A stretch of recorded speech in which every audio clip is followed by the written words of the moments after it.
राध्या ने बचाया प्रथम का जान और लेकर के आई उसको सही सलामत वापस मित्तल परिवार में। ये देखने के बाद निहारिका और दादी के उड़े होश। जी हाँ दोस्तों, जब प्रथम कहीं बाहर जा रहा होता है अपनी कार से, तभी उसका ब्रेक फेल हो जाता है और एक्सीडेंट होने के बाद प्रथम को राध्या बचाने के लिए पहुंच जाती है और सही सलामत कार से वापस लेकर के आती है। और मलहम पट्टी और हॉस्पिटल का ट्रीटमेंट हो जाने के बाद राध्या खुद प्रथम को ऑटो में बिठा करके घर तक लेकर के आती है। और शायद यह बात प्रथम को पता नहीं चल पाता है कि राध्या ने ही इसका ट्रीटमेंट करवाया है और उसको मित्तल परिवार तक पहुंचाने वाली राध्या ही है। लेकिन जैसे ही इस घायल अवस्था में मित्तल परिवार के सभी लोग प्रथम को देखते हैं, सभी लोगों के पैरों के लिए जमीन खिसक जाता है और होश उड़ जाता है कि अचानक प्रथम के साथ ऐसा क्या हो गया कि उसे चोट आ गया है।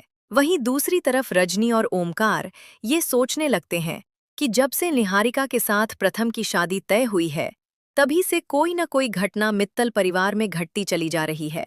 और वहीं दूसरी तरफ प्रथम भी निहारिका से बिल्कुल भी शादी नहीं करना चाहता है। और हालांकि प्रथम निहारिका से शादी न करना हो, इसके वजह से मित्तल परिवार को छोड़ करके एक बार फिर से भागने का प्लान बनाता है।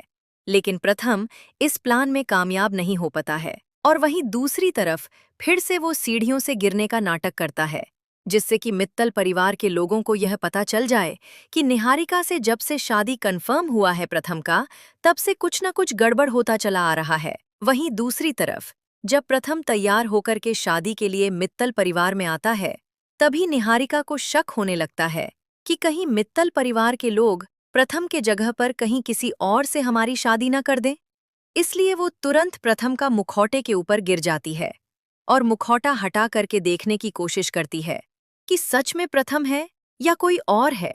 वहीं दूसरी तरफ जब निहारिका को यह बात पता चल जाता है कि राध्या तो अभी जिंदा है और वह मित्तल परिवार में ही है, तभी वह गुंडे लोगों को भेज करके राध्या को किडनैप करवाने की कोशिश करती है। और गुंडे लोग जब मित्तल परिवार में आते हैं, तभी वह लोग सजावट वाले बना करके आते हैं और राध्या को खोजने लगते हैं। और राध्या को किडनैप कर लेने के बाद वह तुरंत राध्या को बेहोश करते हैं और रस्सी से बंद करके बोरी में भर करके एक टेम्पो में लोड कर देते हैं। हालांकि निहारिका के चंगुल से राध्या बचने की और निहारिका और प्रथम के शादी को रोकने की पूरी कोशिश करती है राध्या, लेकिन राध्या सही समय पर बच करके उन सभी गुंडों से निकल जाती है। और जैसे ही गुंडे लोगों को पता चलता है कि वह अपने सेफ्टी पिन से रस्सी को खोल करके टेम्पो में आ गई है, तभी गुंडे लोग अंदर जाते हैं राध्या को उतारने के लिए।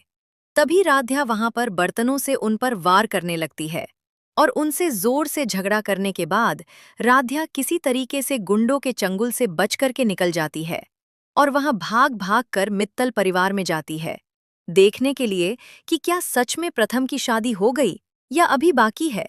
क्योंकि राध्या के पास अब कठोर से कठोर सबूत मिल चुके हैं निहारिका के खिलाफ, जो कि निहारिका का पर्दाफाश करने के लिए काफी है। और जैसे ही निहारिका का पर्दाफाश होता है, मित्तल परिवार के सभी लोगों के होश उड़ जाते हैं और वह लोग तुरंत निहारिका पर केस करके उसे जेल में डलवा देते हैं। हालांकि वहीं दूसरी तरफ निहारिका का साथ दादी दे रही होती हैं, जो कि राध्या को बिल्कुल भी पसंद नहीं कर रही होती हैं। हालांकि दोस्तों, अगर आप लोग भी प्रथम और राध्या को पसंद करते हैं, तो अभी के अभी इस वीडियो को एक लाइक करके चैनल को जरूर सब्सक्राइब करिए। किसी को अंदाजा भी नहीं था कि कुछ ही घंटों पहले मौत के मुंह से लौट कर आया प्रथम इस पूरे खेल का सबसे बड़ा मोहरा बन चुका है। दरअसल जब प्रथम अपनी कार लेकर शहर से बाहर निकल रहा था, उसे खुद भी नहीं पता था कि उसकी जिंदगी का सबसे खतरनाक मोड़ आने वाला है। हाईवे पर अचानक उसकी कार के ब्रेक फेल हो जाते हैं और तेज रफ्तार कार नियंत्रण से बाहर हो जाती है।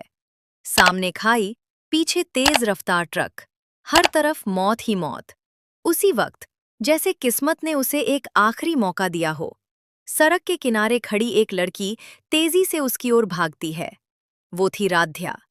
बिना एक पल गंवाए राध्या कार के पास पहुंचती है, दरवाजा खोलने की कोशिश करती है और अपनी पूरी ताकत से प्रथम को बाहर खींच लेती है। अगले ही पल कार खाई में। दादी के मन में एक अजीब सा डर बैठ गया, जैसे उनकी कोई चाल उल्टी पड़ गई हो। वहीं निहारिका की आंखों में चिंता से ज्यादा घबराहट थी, जैसे उसे डर हो कि कहीं उसका राज खुल न जाए। दूसरी तरफ राजनी और ओमकार एक कोने में खड़े आपस में बातें कर रहे थे। राजनी ने धीरे से कहा, तुमने ध्यान दिया है ओमकार, जब से निहारिका की शादी की बात तय हुई है, तभी से घर में एक के बाद एक अनहोनी हो रही है। ओमकार ने भी गंभीर स्वर में जवाब दिया, मुझे भी यही लग रहा है, जैसे कोई साया इस घर पर मंडरा रहा हो।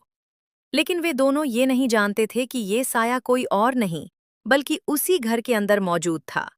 प्रथम, जो अंदर से निहारिका से शादी नहीं करना चाहता था। इस घटना के बाद और भी